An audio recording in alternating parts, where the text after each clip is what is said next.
Bạn có bao giờ nổi da gà khi thấy một chú mèo nhỏ, dù nó chỉ nằm yên ngáp dài? Hay tim bạn đập thình thịch khi nghe tiếng chó sủa, dù chẳng có gì đáng sợ? Bạn có tin không? 1 trên 3 người sợ chó mèo không giải thích được lý do, và Phật Pháp tiết lộ đó có thể là ký ức từ kiếp trước. Tôi có một người bạn thân, chị Lan, một người rất yêu động vật. Nhưng lạ thay, mỗi lần nghe tiếng mèo kêu, chị ấy lạnh cả sống lưng, dù chưa từng bị mèo cắn hay tấn công bao giờ. Chị ấy từng kể với tôi, mỗi lần thấy mèo, mình như bị đông cứng, không hiểu tại sao. Điều này khiến tôi tự hỏi, liệu nỗi sợ chó mèo có phải chỉ là một vấn đề tâm lý, hay là một dấu vết sâu xa hơn từ quá khứ? Trong tâm lý học, người ta gọi nỗi sợ chó mèo là một dạng ám ảnh, hay phobia, có thể bắt nguồn từ một ký ức tuổi thơ bị lãng quên.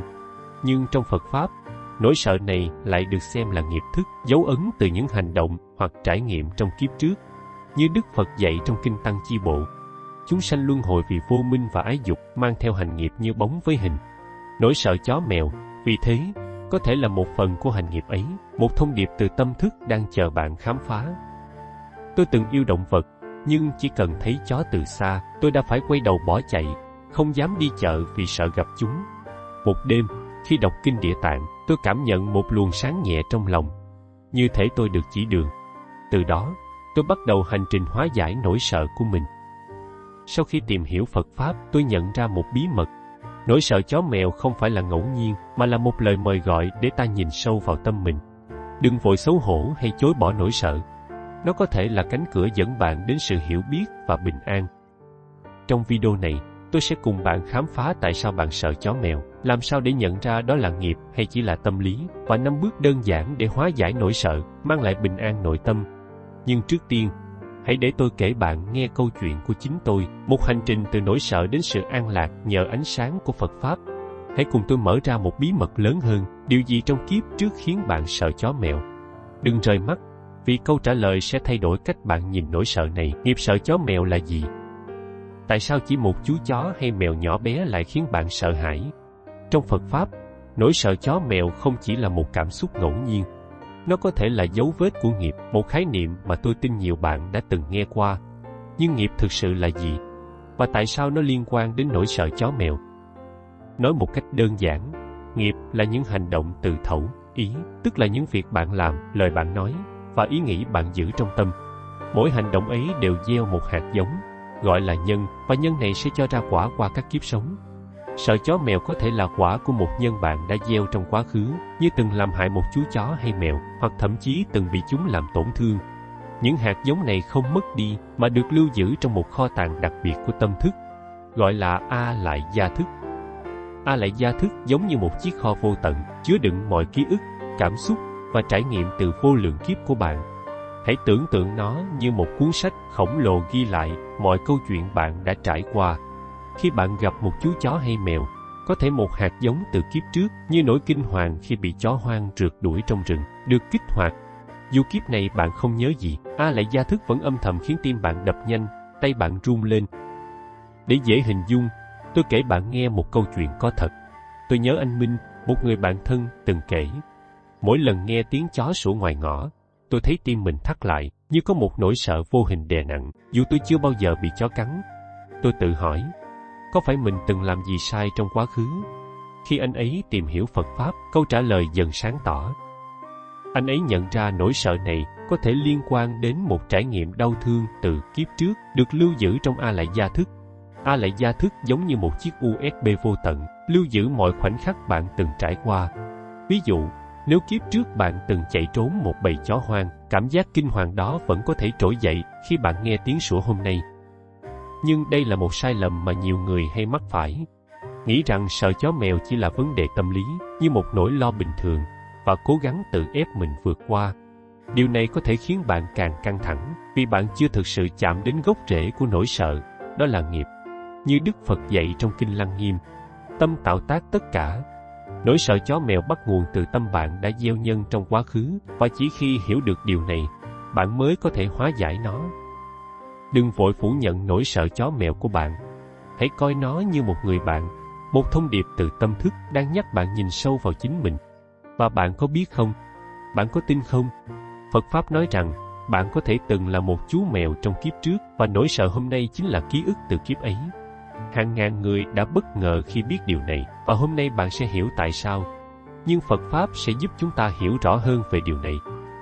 Vậy điều gì từ kiếp trước khiến bạn sợ chó mèo? Hãy cùng tôi khám phá 3 nguyên nhân chính trong phần tiếp theo để bạn thấy rõ hơn bức tranh về nỗi sợ này. Bây giờ, hãy cùng tôi đào sâu hơn để khám phá 3 lý do cụ thể khiến bạn sợ chó mèo. Một trong số đó sẽ khiến bạn bất ngờ 3 nguyên nhân chính gây ra nỗi sợ chó mèo. Chúng ta đã hiểu nỗi sợ chó mèo có thể bắt nguồn từ nghiệp, những hạt giống tâm thức từ quá khứ. Nhưng chính xác thì điều gì trong quá khứ khiến bạn run lên khi thấy một chú chó hay mèo? Hôm nay, tôi sẽ chia sẻ 3 nguyên nhân chính dựa trên ánh sáng của Phật Pháp để bạn thấy rõ hơn vì sao nỗi sợ này xuất hiện. Hãy cùng khám phá nhé! Nguyên nhân thứ nhất, từng làm hại chó mèo trong quá khứ. Trong Phật Pháp, mọi hành động gây đau khổ cho chúng sinh đều để lại dấu vết trong tâm thức, gọi là nghiệp xấu. Nếu kiếp trước bạn từng giết, đánh đập hay bỏ rơi một chú chó hoặc mèo, nghiệp lực ấy có thể khiến bạn mang trong lòng nỗi sợ bị trả thù, dù chỉ là một chú mèo nhỏ vô hại. Tôi nhớ câu chuyện của chị Mai, một khán giả của kênh. Chị ấy kể rằng khi còn nhỏ, chị từng vô tình làm hại một chú mèo con, và giờ đây, mỗi lần thấy mèo, chị cảm thấy lạnh sống lưng, như thể có một cảm giác tội lỗi mơ hồ đang trỗi dậy. Nghiệp lực từ những hành động ấy khiến tâm bạn luôn lo lắng, dù chó mèo chẳng làm gì. Những hành động xấu trong quá khứ, dù vô tình, cũng có thể để lại dấu vết sâu sắc trong tâm hồn. Hiểu được điều này, chúng ta sẽ biết cách hóa giải bằng lòng từ bi. Nguyên nhân thứ hai, từng bị chó mèo làm hại trong kiếp trước. Hãy tưởng tượng kiếp trước bạn là một người lính, bị một bầy chó hoang tấn công trong rừng sâu, hoặc bị một chú mèo rừng làm tổn thương trong lúc lạc lối. Nỗi sợ hãi mãnh liệt, đặc biệt là vào khoảnh khắc lâm chung, có thể khắc sâu vào lại gia thức, kho tàng tâm thức của bạn. Ký ức ấy dù mơ hồ, vẫn khiến bạn run rẩy khi thấy chó mèo ở kiếp này. Trong tâm lý học, người ta nói nỗi sợ chó mèo có thể bắt nguồn từ một trải nghiệm tuổi thơ bị lãng quên. Nhưng trong Phật Pháp, nó có thể là ký ức từ một kiếp trước mạnh mẽ đến mức ảnh hưởng đến hiện tại. Ví dụ, tôi từng nghe một câu chuyện về một người bạn, anh Tuấn. Anh ấy kể rằng mỗi lần thấy chó, anh cảm thấy như bị nghẹt thở, dù chưa từng bị chó cắn. Khi tìm hiểu sâu hơn, anh nhận ra đó có thể là ký ức từ một kiếp trước đau thương. Bài học ở đây là những cảm xúc mạnh mẽ từ quá khứ, dù ở kiếp này hay kiếp trước, đều có thể ảnh hưởng đến tâm bạn hôm nay. Nguyên nhân thứ ba, từng là chó mèo ở kiếp trước. Nghe lạ đúng không? Nhưng trong Phật Pháp, luân hồi cho thấy chúng ta từng là đủ mọi loài, từ con người, cha mẹ đến thú vật. Nếu kiếp trước bạn từng là một chú chó hay mèo, bạn có thể mang theo tập khí, những thói quen hoặc bản năng từ kiếp đó, như sự nhút nhát hay nỗi sợ chính đồng loại của mình.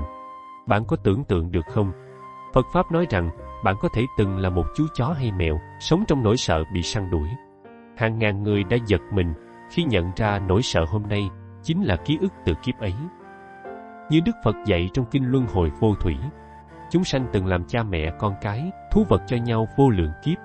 Tất cả chúng ta đều liên kết với nhau qua luân hồi, và chó mèo hôm nay có thể từng là đồng loại của bạn. Bài học nhỏ là mọi chúng sinh đều có mối liên hệ sâu sắc, và hiểu điều này giúp ta mở lòng từ bi hơn. Bây giờ bạn đã biết 3 nguyên nhân khiến mình sợ chó mèo, nhưng làm sao biết chắc đó là nghiệp hay chỉ là tâm lý thông thường? Hãy cùng tôi khám phá những dấu hiệu cụ thể trong phần tiếp theo. Bây giờ bạn đã biết lý do sâu xa, nhưng làm sao nhận ra nỗi sợ của mình có phải là nghiệp? Hãy cùng tôi khám phá những dấu hiệu rõ ràng nhất, bạn sẽ ngạc nhiên đấy, dấu hiệu nhận biết nỗi sợ chó mèo là nghiệp. Chúng ta vừa khám phá 3 nguyên nhân sâu xa khiến bạn sợ chó mèo, những câu chuyện từ kiếp trước được lưu giữ trong tâm thức. Nhưng làm sao để biết chắc nỗi sợ này là do nghiệp, chứ không chỉ là một phản ứng tâm lý bình thường? Hôm nay, tôi sẽ chia sẻ 4 dấu hiệu cụ thể, như những ngọn đèn soi sáng con đường của bạn. Hãy lắng nghe và xem, liệu bạn có thấy chính mình trong những dấu hiệu này không nhé? Trước tiên, dấu hiệu rõ ràng nhất là bạn sợ chó mèo dù chưa từng bị chúng cắn hay tấn công. Có thể bạn chỉ đi ngang qua một chú chó đang nằm ngủ, nhưng tim bạn bỗng đập nhanh, chân tay lạnh ngắt. Thứ hai, nỗi sợ ấy không chỉ xuất hiện khi gặp chó mèo trực tiếp, mà còn xảy ra khi bạn xem hình ảnh, nghe tiếng sủa hay tiếng kêu, hoặc thậm chí chỉ nghĩ đến chúng. Thứ ba, bạn có bao giờ mơ thấy mình bị chó mèo rượt đuổi, hay kỳ lạ hơn, thấy mình hóa thành một chú chó hoặc mèo? Và cuối cùng, bạn cảm thấy xấu hổ, lo lắng quá mức mỗi khi ai đó nhắc đến từ chó hay mèo, nhưng không thể kiểm soát được cảm giác ấy. Để tôi kể bạn nghe một câu chuyện thật. Anh Hùng, một người theo dõi kênh của tôi, từng tâm sự. Tôi chưa bao giờ bị chó cắn, nhưng mỗi lần nghe tiếng sủa, tôi run đến mức không nói nên lời. Có lần, tôi mơ thấy mình bị một bầy chó rượt trong rừng, tỉnh dậy mồ hôi ướt đẫm. Khi tìm hiểu Phật Pháp, anh Hùng nhận ra rằng những dấu hiệu này không phải ngẫu nhiên. Chúng là tập khí, những dấu ấn từ A lại gia thức, kho tàng lưu giữ mọi trải nghiệm từ kiếp trước. Nỗi sợ chó mèo của anh không đến từ hiện tại, mà là tiếng vọng từ quá khứ. Nhưng đây là điều nhiều người hay làm sai. Họ cảm thấy xấu hổ vì nỗi sợ này, hoặc cố gắng chối bỏ nó, nghĩ rằng chỉ là mình nhát quá thôi. Thật ra, việc phủ nhận chỉ khiến nghiệp thức ấy âm thầm lớn lên trong tâm. Như Đức Phật dạy trong Kinh Tứ Thập Nhị Chương, người thấy rõ nhân duyên, người ấy thấy được Pháp. Hiểu rằng nỗi sợ chó mèo là một dấu hiệu của nghiệp, chính là bước đầu tiên để bạn hóa giải nó. Đừng phán xét bản thân vì sợ hãi. Hãy nhìn nỗi sợ như một người bạn, nhẹ nhàng chỉ cho bạn thấy một mảnh ghép của tâm hồn mình. Khi bạn hiểu được nó, bạn sẽ thấy con đường phía trước sáng tỏ hơn. Vậy làm sao để hóa giải nỗi sợ chó mèo và tìm lại sự an lạc? Hãy cùng tôi bước sang phần tiếp theo, nơi tôi sẽ chia sẻ 5 bước đơn giản, nhưng đầy sức mạnh để bạn vượt qua nỗi sợ này. 5 bước hóa giải nỗi sợ chó mèo. Giờ chúng ta đã hiểu vì sao nỗi sợ chó mèo có thể là dấu vết của nghiệp từ kiếp trước và cách nhận ra nó qua những dấu hiệu trong tâm thức. Nhưng điều quan trọng nhất là làm sao để hóa giải nỗi sợ này và tìm lại sự bình an. Hôm nay, tôi sẽ chia sẻ với bạn 5 bước đơn giản nhưng đầy sức mạnh để không chỉ vượt qua nỗi sợ chó mèo mà còn biến nó thành một cơ hội cho lòng từ bi. Hãy cùng bắt đầu nào. Bước thứ nhất, sám hối sâu sắc. Trong Phật Pháp, sám hối là chìa khóa để mở cánh cửa hóa giải nghiệp. Hãy đứng trước bàn thờ Phật hoặc trong một không gian tĩnh lặng, phát tâm cầu nguyện. Nếu trong vô lượng kiếp, con từng khiến chó mèo đau khổ, xin được cúi đầu sám hối, cầu cho cả con và chúng đều được nhẹ nghiệp. Tôi đã thử làm điều này mỗi tối, và cảm giác nặng nề trong lòng như một tảng đá vô hình dần dần tan biến. Sám hối không phải là tự trách mà là mở lòng để đón nhận sự tha thứ và bình an. Bước thứ hai, tụng kinh Địa Tạng hoặc niệm Quán Thế Âm. Kinh Địa Tạng được xem là ánh sáng soi đường cho những linh hồn còn vương vấn, kể cả những chú chó mèo từng bị tổn thương. Bạn có thể tụng 1 hoặc 2 phẩm kinh mỗi ngày, hoặc đơn giản hơn, trì danh Nam Mô Đại Bi Quán Thế Âm Bồ Tát 108 lần. Như Đức Phật dạy, lòng từ bi có thể hóa giải mọi oan khiên. Khi tôi bắt đầu tụng kinh, tôi cảm nhận được một sự kết nối kỳ diệu, như thể mình đang gửi lời xin lỗi và tình thương đến những chúng sinh từng bị mình làm hại. Bước thứ ba, gửi lòng từ từ xa. Bạn không cần phải ôm hay vuốt ve chó mèo ngay lập tức vì điều đó có thể khiến bạn hoảng loạn hơn. Đó là sai lầm nhiều người mắc phải. Thay vào đó, hãy thử quan sát một chú chó hoặc mèo từ xa và nhẹ nhàng niệm thầm: kiếp này chúng ta không làm hại nhau nữa, chỉ nguyện bình an. Tôi nhớ lần đầu làm điều này, tôi đứng cách một chú mèo vài mét, chỉ nhìn và gửi lời chúc lành. Dần dần, tôi thấy lòng mình nhẹ nhàng hơn, như thể một nút thắt đã được tháo ra. Bước thứ tư, quan sát nỗi sợ. Thay vì chống lại nỗi sợ, hãy thử chào đón nó như một vị khách. Trong thiền định, đặt tay lên tim, hít thở sâu và nói với chính mình: nỗi sợ này không phải là tôi, nó chỉ là một vị khách trong tâm. Tôi đã làm điều này mỗi khi thấy chó. Tôi ngồi yên, hít thở và quan sát cảm giác sợ hãi trôi qua như mây trên bầu trời. Dần dần, tôi nhận ra nỗi sợ tan biến, nhẹ nhàng như sương sớm. Đây là một cách thiền đơn giản nhưng đầy sức mạnh để làm chủ tâm mình. Bước thứ năm, biến nỗi sợ thành phước. Đây là bước đẹp nhất, các bạn. Hãy thử làm một việc thiện nhỏ cho chó mèo, như ủng hộ một trạm cứu hộ cho một chú chó hoang ăn, hoặc đăng bài kêu gọi nhận nuôi. Bạn có biết không? Một hành động nhỏ như cho một chú chó hoang một bữa ăn có thể thay đổi cả kiếp sống của bạn. Tôi muốn kể bạn nghe về chị Lan, một khán giả của kênh. Chị ấy từng sợ chó mèo đến mức không dám ra đường. Nhưng sau khi tham gia một trạm cứu hộ, chị không chỉ vượt qua nỗi sợ mà còn mở một nơi chăm sóc hơn 30 chú mèo bị bỏ rơi. Hành động từ bi ấy đã mang lại cho chị sự an lạc không gì sánh được. Như trong Kinh Kim Cang, Đức Phật dạy, tất cả các pháp đều như mộng huyễn. Nỗi sợ chó mèo chỉ là một giấc mộng và bạn có thể thức tỉnh bằng lòng từ bi. Mỗi bước bạn thực hiện để hóa giải nỗi sợ không chỉ giúp bạn mà còn lan tỏa ánh sáng đến muôn loài. Nhưng hành trình chưa dừng lại đâu. Làm sao để biến những bước này thành phước lành lớn hơn, không chỉ cho bạn mà cho cả thế giới? Hãy cùng tôi khám phá bài học sâu sắc cuối cùng và một lời kêu gọi đặc biệt trong phần tiếp theo. Các bạn sẵn sàng chưa? Hành trình khám phá nỗi sợ chó mèo đã đưa chúng ta qua những bí mật của nghiệp và những bước hóa giải đầy từ bi. Điều tôi muốn bạn nhớ là sợ chó mèo không phải lỗi lầm mà là một thông điệp từ nhân duyên.